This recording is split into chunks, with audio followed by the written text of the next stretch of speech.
vous n'éprouverez pas la douleur des flammes aux mornes académies, la rage au corps. Vous sentirez l'air, le sel se raréfiant, la rage au cœur. Au zénith, vous marcherez, vos pieds en sang également parleront, exprimeront leur suc amer de fatigue et de fièvre. Vous peindrez le chemin secret avec vos pieds en sang. Le chemin sera long au présent de votre être.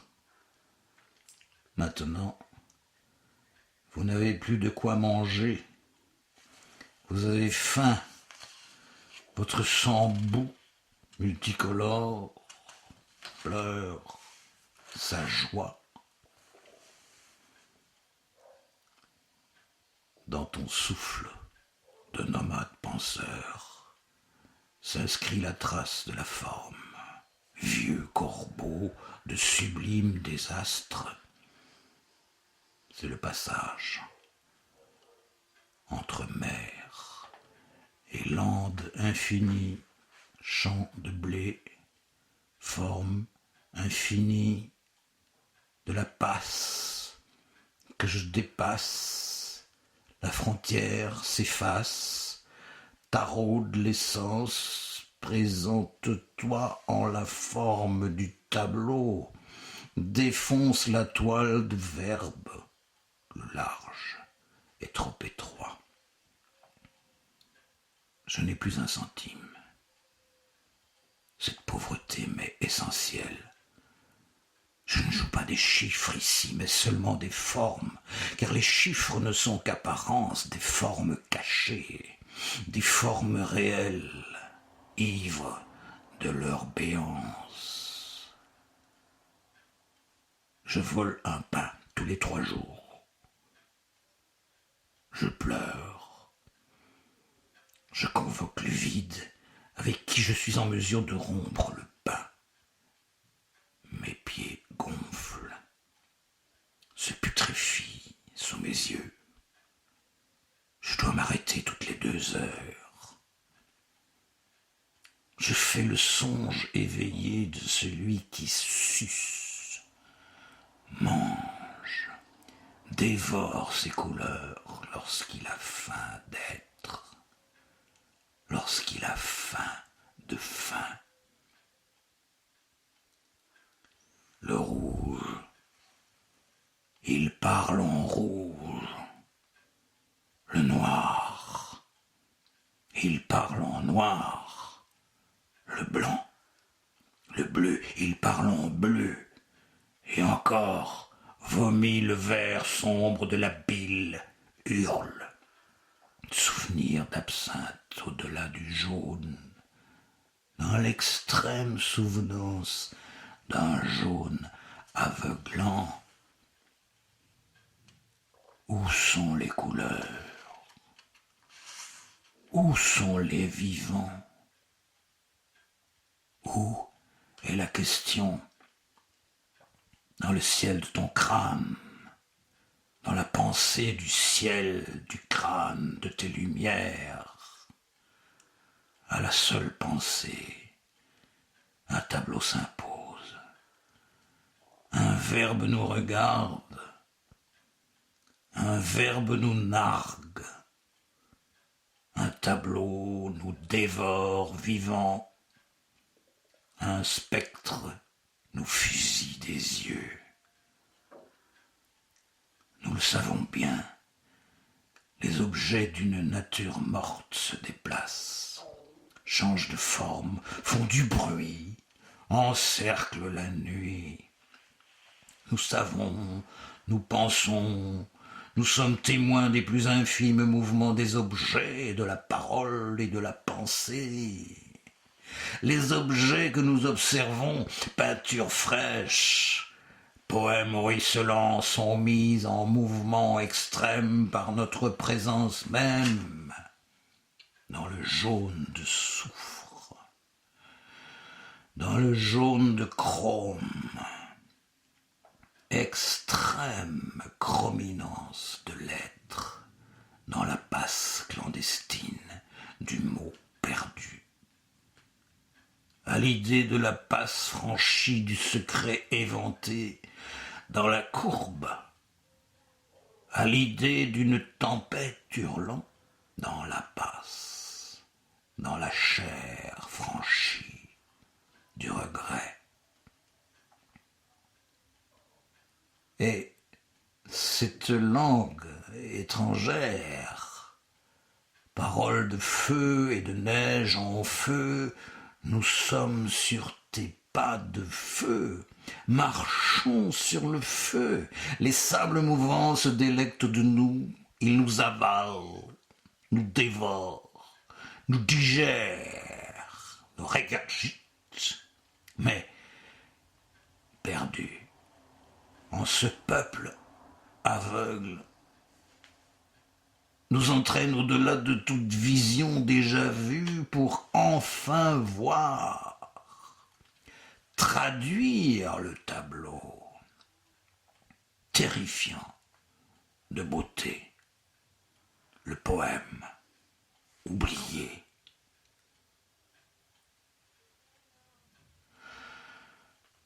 Elle attend, nous attend. Elle danse, se nourrit de lumière dans l'attente, produit l'espace vrai, translucide, nous offre la perspective, enfin la grandeur de nos attentes, nous donne des nouvelles de l'Orient, de notre propre Orient mental, lorsque s'écoulent les humeurs fatales, nous dit de l'invisible ce que nous n'entendons pas, la fin, la mort, la vie, tout cela réuni en une chambre, pauvre chambre, oui, lieu de réserve, oui, lieu de réserve, oui, moment de réserve, oui. Un moment de silence nous préserve de tout. Nous attendons la solitude ultime, debout, oui, debout. Nous attendons tout de la solitude et de la fin. Grandeur d'art, des profondeurs qui grondent pour faire surface lorsque nous avançons épuisés, liquéfiés, liquidés. La peinture ne sèche pas, elle nous lèche la peau. Elle attend et nous donne faim, trop faim dans la bouche desséchée de la pensée. Ne pas boire la mer calcinée, ne pas vendre l'épreuve du silence, ne dissoudre ni le sel, ni l'existence, tout jeter sur la toile, la tempête, la rage sans réponse, cette peinture des mots en une tache de mémoire indélébile, se jeter sur la toile en sang des verbes intraduisibles, dites, dites, ne dites pas, faites. Cet homme lui donne du pain, alors que rien d'autre ne lui reste qu'un corps perdu à rendre gorge, à rendre vérité sans échange, entre morte marée et mort de faim. Rendre gorge. Cet homme la couvre, elle, la couvre de pigments vivants, de pigments lucides, alors que ne lui reste rien d'autre qu'un corps perdu à vendre, vérité sans échange, entre morte marée et mort de rien à rendre gorge, à rendre vérité. Sur la nappe de la table basse ne subsiste qu'un seul plaisir, en la marée haute de désir, enlacement, de souvenirs graves aux secrets des gorges nouées, des ventres serrés. Et elle, alors, accueille l'ordre et le désordre des choses du monde. Elle accueille l'exclu, le paria, l'étranger de toutes les langues et d'aucune langue, celui que rien ne rend beau aux yeux de l'homme et perdu de beauté. De ne jamais la voir, de ne jamais te voir, de ne jamais nous voir. Je bute, je pense, je vais pour toujours, entre silence et silence. Le ciel bleu dans ta chambre n'est ni la limite du bleu, ni celle du jaune, mais l'effraction des vérités, du corps de la pensée, chambre de passage, aux murs enduits de jaune de soufre. La chambre aux murs jaunes de chrome est le lieu du retrait avéré, le château de vérité, le temple invisible du sacrifice, l'espace intérieur du lieu extérieur, d'étrangeté insécable, de moi-même en nous, des cris au silence et du silence au cri. La maison regorge de ton haleine, au ventre de pourpre, de viscères dépensés et d'architecture reconquise des plus grands secrets de l'être en soi. Il est terrible, l'intérieur calciné de ce vieux salon de danse, limite de république d'amour au bord de la mer du silence, au nord du nord frôlant ta peau, à la limite des mots qui dansent et brûlent. Terrible est cette galerie d'art en avant de toute expérience et de toute parole, en avant de toute pensée. Terrible est cette architecture sensible lorsqu'il pleut à l'intérieur, que tout s'écroule en désaffection et que toujours se révèle l'homme du silence. Voilà pourtant le lieu proscrit de l'émergence, le lieu de l'essence de personne et de cela en devenir, en souvenir. Fantastique est le regard de la jeune femme en plein vernissage des temps modernes. Cette jeune femme nous regarde, pénètre en crise de beauté, notre regard retient l'océan en fusion. La ville crépusculaire n'a rien vu, elle montre ses jambes, ses cuisses tendues de sens au bon sens de l'homme. Une tache indélébile, intelligente, contient tout l'art des siècles passés et à venir. Le temps n'a pas d'argent.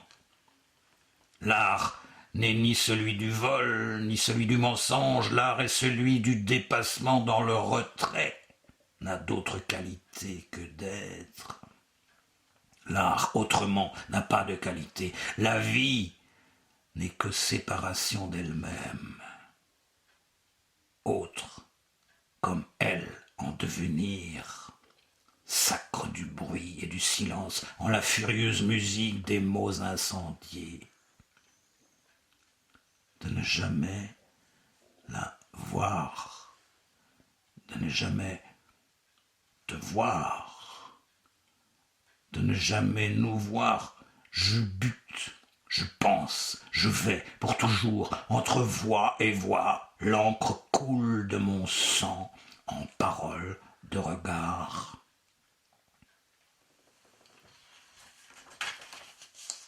Il existe quelque part un ancien document filmé dans lequel on aperçoit l'ombre d'un vieux paysan.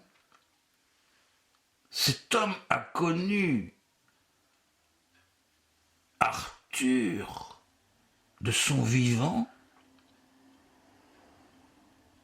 Arthur de son vivant, l'image aveugle, comme un tableau. Cette idée terrifie de banalité, l'ombre du souvenir.